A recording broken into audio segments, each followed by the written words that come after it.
No DQ Galaxy. We are live with a recap of AEW Dynamite for Wednesday, April 17th, 2024. This Sunday is the first AEW Dynasty pay-per-view event.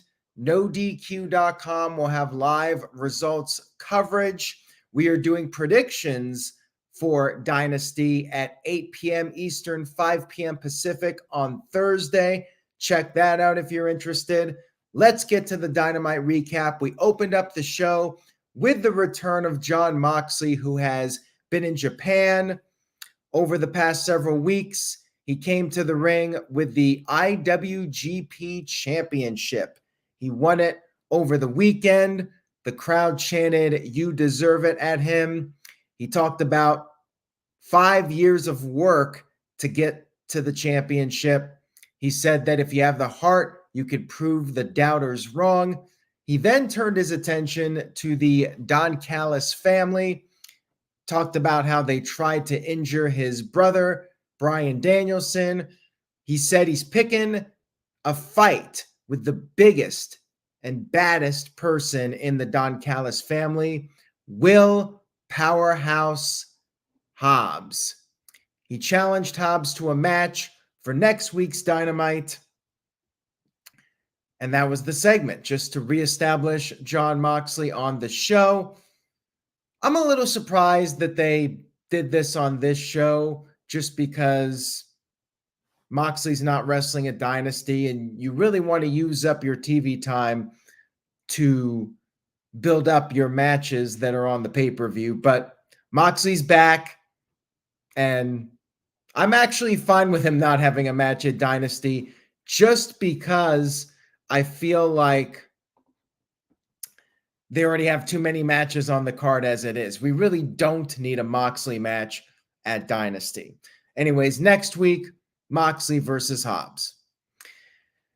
We had Mercedes Moné cut a backstage promo talking about the attack on her from last week's show. She said she can't wait to get payback on the bitch that attacked her with the lights out like a coward. She said she's putting the women's division on notice. And then we had what was scheduled to be a mixed tag team match. Adam Copeland and Willow Nightingale going up against Brody King and the TBS champion, Julia Hart. However, Willow was attacked backstage. Somebody laid her out. Lights went out in the arena. When they came back on, Brody King attacked Copeland from behind. He took Copeland to the outside. He put Copeland in a chair and then did a crossbody to Copeland into the barricade. And then King continued to dominate Copeland through the commercial break. Afterwards, Copeland started to fight back. Willow Nightingale made her way back to the ring, got the hot tag. She took out King with a crossbody, and then Copeland speared King, but then Julia Hart took a cheap shot, hitting Willow with a chain while the referee was distracted by Copeland and King. And then Julia got the submission victory with Heartless. Now, this Sunday, Willow is challenging Julia for the championship. Heading into the pay-per-view, Julia got the last laugh. Now, afterwards, Mercedes Moné ran down with a steel chair, and Adam Copeland shaking her hand, giving her the seal of approval, I guess, a way to try and keep the fans invested in Mercedes Moné. Hey, look, Adam Copeland is endorsing her. And it was fine for what it was fine for what it was. I will say that. We had Samoa Joe in a sit-down interview with Renee Paquette, and he called Swerve a punching bag. He called Swerve a choke artist and vowed to destroy Swerve at the pay-per-view. Then we had the Young Bucks as EVPs bumping the FTR video package, cutting it short, and they cut a promo hyping up their ladder match for the vacant tag team titles, saying that they perfected the ladder match. And then Okada vowed that Pac will not make it to AEW Dynasty. We had a 6-man tag team match, Young Bucks, Okada versus Pac, Danny Garcia, and Penta.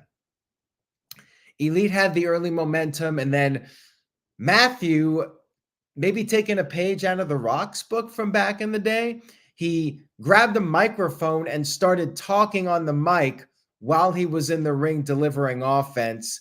He trash talked Garcia, and then Garcia took advantage of this and then tagged in Pac. Pac came in, and then Pac went at it with Okada. Things started to break down. Garcia tagged back in, but ultimately the numbers game caught up with him. Bucks came in with the dueling super kicks, and then Okada finished off Garcia with the Rainmaker. Good match here. You knew that either Garcia or Penta were going to be taking the fall in this one. And then afterwards, they continued the attack on Garcia, EVP trigger, and then they grabbed a ladder. They were going to lose the ladder, but Pac got his trusty hammer and chased them off. We had a segment with Taz, Chris Jericho, and Hook. For whatever reason, Jericho is still coming out there with the Lionheart music. I don't know why he's Lionheart Chris Jericho. And Jericho was trying to come up with these new catchphrases. He's registered a bunch of trademarks. He's saying that people have been learning from him. He is the learning tree. And guys like MJF, Sammy Guevara, even Jon Moxley have all gotten advice from Jericho and wanted Hook to continue to be under this learning tree. And Hook was like, no. Jericho got upset at the rejection, and Taz was trying to calm Jericho down. Jericho ended up shoving Taz, who is Hook's father, and Hook got right in Jericho's face. Crowd chanted, "You effed up." And Hook said that Jericho crossed the line. He'll fight Jericho anywhere, anytime, and then told Jericho to get out of his ring. And Jericho did, in fact, leave. So we'll see what happens with this. Shout out to Walter Cruz. Said, seriously, aside from Samoa Joe and Swerve, this pay-per-view is a dud.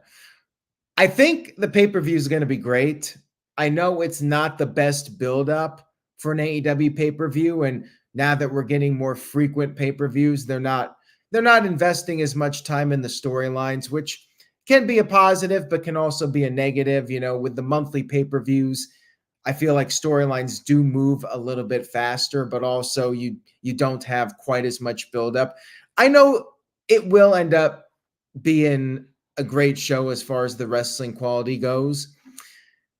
This segment was all right. I'm still not sold that Hook is really going to be in a better position when this is over. And the whole Lionheart Jericho thing, I don't get. I mean, he needs to move away from the Judas entrance, but this Lionheart entrance is kind of a dud as far as I'm concerned. And, you know, Jericho comes off to me as a little desperate now, trying to come up with these new catchphrases. You know, he's registering trademarks, and I feel like it's not being developed organically. He's like trying to force something to happen here with his gimmick. Really, I think maybe it's time for Jericho to ride off into the sunset. So maybe he puts over Hook and maybe wraps things up in AEW. I don't know. We had Swerve doing a sit down with Renee Paquette, responding to Jericho's comments from earlier, saying, yes, he has stumbled, but he has fallen forward into success.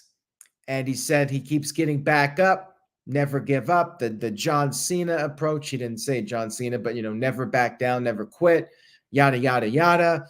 And said that Joe can call him whatever he wants. But after Sunday at Dynasty, Joe will be calling Swerve champion.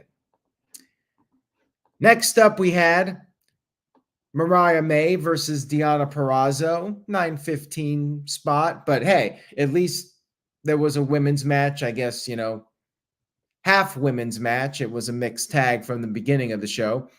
We had Mariah May versus Deonna Purrazzo. Toni Storm was out there at ringside, and Toni was interfering, saving Mariah from a baseball slide drop kick. Mariah got the upper hand for a while. And then after the break, they traded shots. Mariah was able to escape a powerbomb attempt and then delivered the hip attack, then a DDT off the ropes.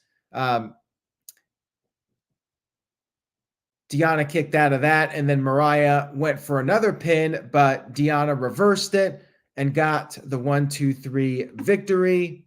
And then after the match, Toni Storm immediately attacked Deonna. Thunder Rosa ran down to make the save. Deonna was not happy, though. She shoved Rosa, and then Mariah pulled Rosa out of the ring, or actually pulled Deonna out of the ring. And then it was down to Rosa and Toni in the ring. Rosa got the upper hand and got some lipstick out and smeared the lipstick over Toni's face. So heading into the pay-per-view, the challenger gets the upper hand on the champion. And I think that's a fairly safe prediction as far as who's going to win on Sunday. But we'll talk about that when we do predictions. Thursday night, 8 p.m. Eastern, 5 p.m. Pacific, right here on the No DQ YouTube channel. YouTube.com/AaronRift NoDQ, or just go to NoDQ.com/YouTube. All right, next up we had Orange Cassidy versus Shane Taylor, which I really did not care about. This was like a Rampage level match for me. Shane Taylor just screams prelim guy, and Orange Cassidy doing the hands in the pockets, and it was a pretty basic match. You had Shane's guys like Lee Moriarty and the other guy interfering, and Shane got the upper hand for a while, but then after the commercial break, Orange Cassidy got the win, and then afterwards, Orange Cassidy was attacked immediately after the match. The only big negative of the show, and I did think that this was a better Dynamite than the last several episodes, but this was like 3 matches in a row, or 3 matches on the show at least, where you had somebody immediately attacked after the match. Like, it was kind of getting tedious. So yeah, Orange Cassidy attacked, and then you had Christopher Daniels. He hasn't done much in a while. Him and Matt Sydal, another guy who's not doing anything, they tried to make the save, but Trent attacked them with a steel chair. I really don't care about this storyline with Trent and Orange Cassidy. So this whole segment was kind of meh, and it didn't really do anything. I don't think these guys have a match on the pay-per-view, so it's like, don't really care about it. Like, basically just time filler. And then backstage, Renee Paquette spoke with the Bang Bang Scissor Gang, or I guess they're just the Bang Bang Gang now. We're back to Bullet Club Gold, whatever the hell they're called.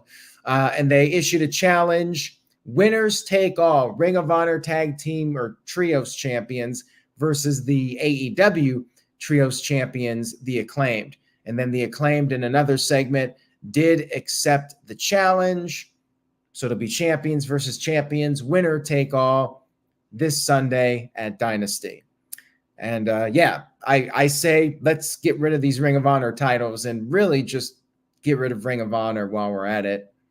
Just have have Rampage be the developmental show and let that be it.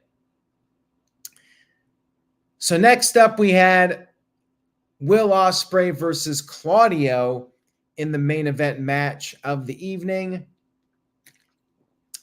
And this was a really good match, although predictable. Like, Claudio ain't beating Will Ospreay. You know, this is to build up Ospreay versus Bryan Danielson. But it was a very good match, I will say that. I mean, as you would expect with these guys, like, there's pretty much no way these guys would have a bad match. Even on their worst night, they wouldn't have a bad match. That's how good these guys are. So Claudio went right after Ospreay, uppercut.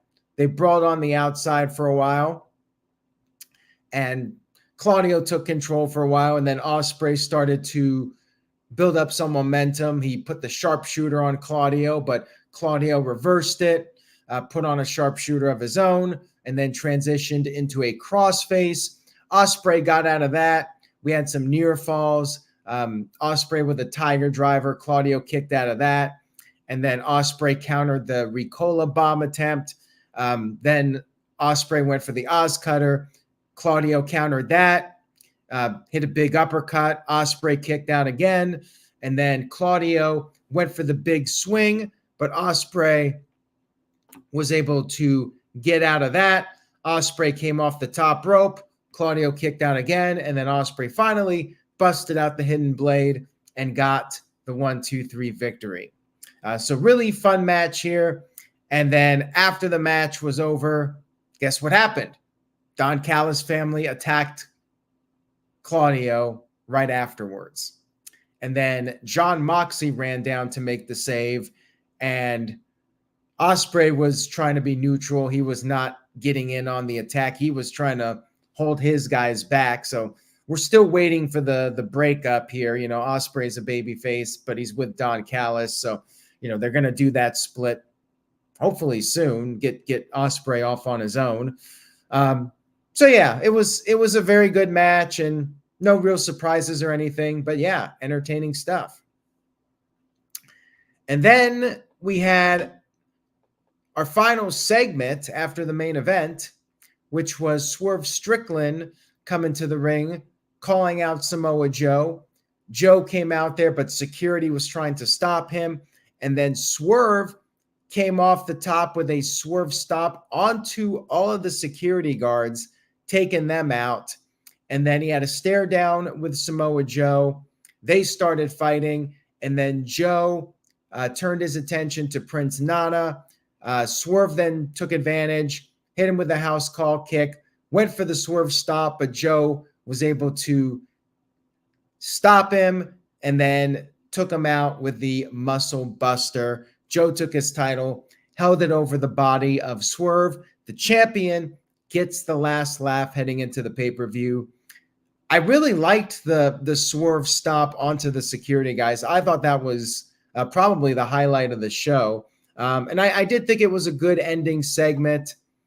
And yeah, Joe stood tall at the end, which I think is a pretty clear indication of what's happening on Sunday. But again, we'll do our official predictions Thursday night, 8 p.m. Eastern, 5 p.m. Pacific. Myself, and I think TJS is on. And up to this point, nobody in the No DQ galaxy has volunteered for a spot, so it may just be me and TJS. Apparently, Ruby Soho announced she was pregnant during the post-Dynamite segment that they had. So congratulations to her if it's legitimate and not a storyline. Rage of Wrestling, Walter, sent in a $5 super chat. Says, now that Triple H is in charge, can Claudio do better in WWE? I would love to see what Triple H would do with him now. Would he reach that brass ring? I think Claudio's probably too old at this point, but if Claudio ever did go back to WWE, I would love to see the Bar reunite. I mean, they were such a great tag team. That was a surprise how well those two meshed as a tag team. But I don't think they would ever push him in a main event position because of his age. You know, they're investing in the future in guys that are under 30 years old. I think the ship has sailed as far as Claudio being a main event guy. And even in AEW, he's more of a supporting player at this point and utilized to elevate other talents. The Real Wyatt sent in a $2 super chat. Thank you for that. I appreciate it. Says, all the other BS in AEW hurt the Joe and Swerve build, in my opinion, shaking my head.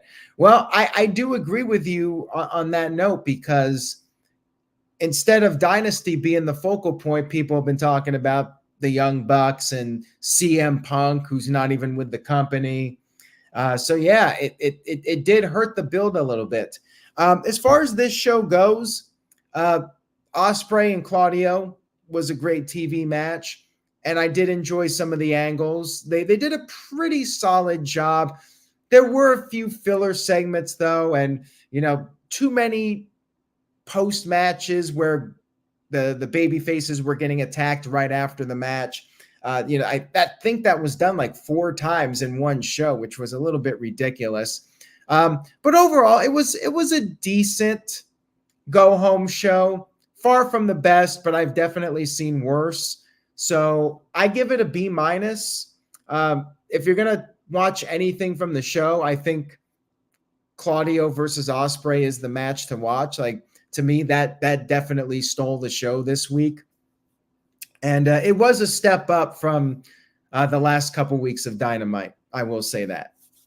So thank you guys again for tuning in tonight. I very much appreciate it. And if you enjoyed the video, give it a thumbs up on YouTube, spread the word, and stay tuned. We got predictions coming up. And then Sunday, I will be doing live coverage. And, very late, past midnight, I'll be doing the recap of Dynasty. So check that out. Say yes to No DQ. Buy a shirt, nodq.com/merch. And I will see you all next time.